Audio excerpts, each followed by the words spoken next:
Which truck is best off-road? Is it this, the Ford Raptor, second generation truck, or the all-new Ram TRX? Well, we've taken both of these off-road, both in Colorado and also in Moab, Utah. But in this video, I want to do something different. I want to take a closer look at both of these trucks and put them on the TFL off-road ORI scale or off-road index and see exactly how they stack up. But in order to do that, I need a benchmark. So I'll show you the score using a Ram Power Wagon to show you exactly what I mean.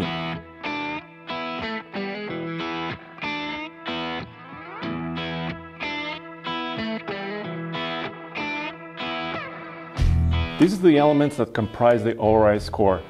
20% of the score is the four-wheel drive system, another 20% is the transfer case, then tires, all-terrain or mud terrain, 10%. Ground clearance, a minimum of 9 inches is required. Differential locks, about 15% of the score for both front, center, and rear. Skid plates, same configuration here, front, center, and rear, about 9% of the score. Angles, approach, departure, and breakover, 15%. And finally, technology, modes, and cameras, 5%. A perfect vehicle on this score would score a 99% or 99 points out of 100. And what does this all mean? Well, 0% score would be like a NASCAR on slicks. 30% vehicle that gets that is a light off-road trail capable, maybe a dirt road. 50% is fins and things at Moab. 70% is more like a Rubicon trail. And of course, 99 is the absolute best. And the ORI score includes 1% for subjective opinion. So let's see how the Power Wagon stacks up. Here's how the benchmark, the Power Wagon, actually scores on the scale. So 20 points, four-wheel drive system. It has a really good one. Transfer case is there. There's a manly lever that you use. Yes, 20 more points. Tires are Duratrax from the factory, so it scores 10 there. It has a minimum of 9 inches of ground clearance and actually up to about 14.2 inches. So yes, 5 points there, maximum points.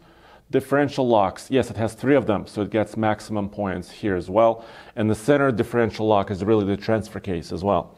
Skid plates, it has at least 3, so 9 points there. Angles, here's where it struggles just a little bit because its breakover angle is not above 25 degrees, so 10 out of 15 points there. Finally, yes, it does have cameras for the front and for the rear, and it has several drive modes as well. So final score is 94 for the Power Wagon, which is a really excellent score. Now let's go to the Ford Raptor and the TRX. And to make this competition just a little bit closer, both of the trucks you see here have the same sticker price, about $77,000. Here's the four-wheel drive system controller in the Raptor. So yes, it does have four-wheel drive, 20 points there. It has a transfer case 4-low feature right there, so another 20 points. Yes, it also has differential locks, a selectable rear locker, the center locker is a transfer case, and the front torsion limited slip differential, which is actually a mechanical device. So 15 points for the lockers. Here's the controller on the TRX. So first of all, a big difference, it has four-wheel drive auto, no two-wheel drive setting whatsoever, so it's full-time four-wheel drive. But yes, it does have four-wheel drive, 20 points, has 4-low, another 20 points, which is the transfer case. It has a selectable rear locker, and of course the center locker is the transfer case once again. But in the front, it's using a brake distribution system, so no mechanical locking differential in the front, which is where it loses 5 points for a total of 10 for the lockers. All right, so let's review what we have so far. So four-wheel drive system and transfer case, those scores are 40 points for both of these trucks. So that's about a wash. According to lockers, the Raptor has a slight advantage because it does have a torsion mechanical limited slip front differential, so it scores a little bit higher there. Also, the Raptor can run in two-wheel drive, rear-wheel drive only, where the TRX cannot. TRX is always four-wheel drive, basically. So now let's turn our attention to the tires. At first glance, it's a wash as well because both of them have all-terrain tires that are 35-inch in diameter, but there is more to it. The Raptor has a BFG all-terrain KO2 tire, and it's got a 17-inch wheel actually, and the dimensions on the tire are 315, 70 R17.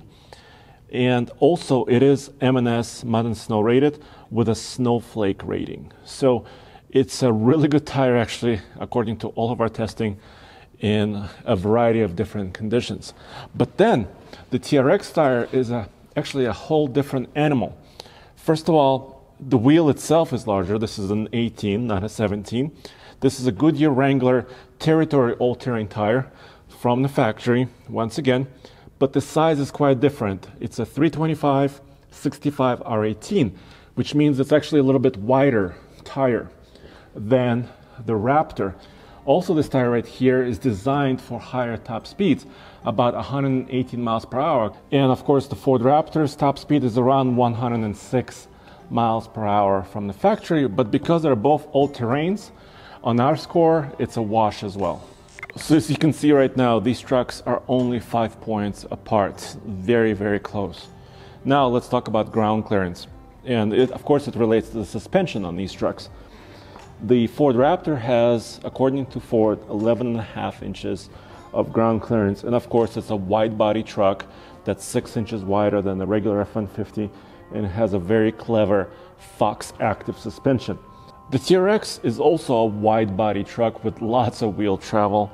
It's also about 6 inches wider than the regular Ram 1500. And according to Ram, it has 11.8 inches of total ground clearance, which is a little bit more than the Raptor, but because both of these trucks have over 9 inches of ground clearance, their score in this category are the same.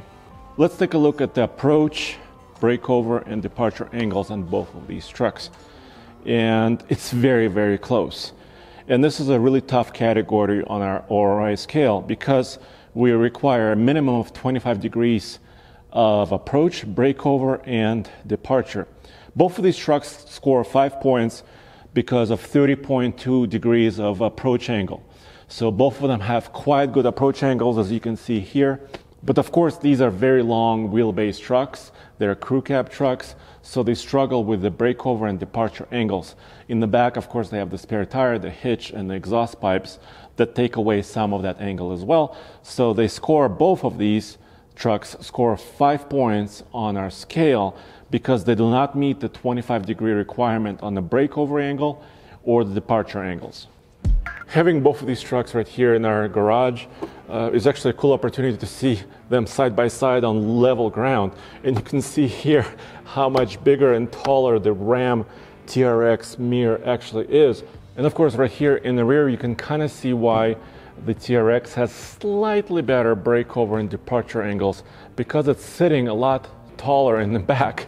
If you can compare the bed heights, you can see there's at least an inch or two of difference, and it's visual difference. And also utility difference because I can reach the floor here, but I can't really reach the bed of the floor in the TRX. So that's the difference back here. All right, guys, let's compare the skid plates and the underbody protection.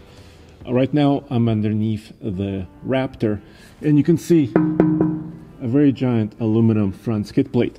In fact, if you keep looking down underneath the truck, there's another one. There's a third one. Then there's a fourth one for the transfer case. And finally, there's a fifth one. So yes, it has a minimum of 3 skid plates we require for our perfect score for the skid plates. And it has really good protection underneath. All right, underneath the TRX is kind of a similar story. And this is also where, of course, I can see the Bilstein Blackhawk E2 suspension. But let's take a look at the skid plates. In the front, there's a large skid plate, followed by another one underneath the engine, then another one underneath the transmission, then of course the transfer case, and finally a giant skid plate for the rear tank. So on the ORI scale, both trucks score 9 points for the skid plates. Once again, a tie. Now the final category, of course, is the technology and the cameras. And in the Raptor right here, you can see it up front. There's a camera up here. Also a 360-degree view capability and several driving modes, including Baja. This TRX has the backup camera, of course it has to, but for a little bit of extra money, you can also get a 360-degree cameras on this truck, although this particular one does not have that. But it also has many, many drive modes including Baja mode of its own. So I think on technology and available camera systems for off-roading, once again, it's a wash. Although the TRX does cost a little bit more to get the extra technology.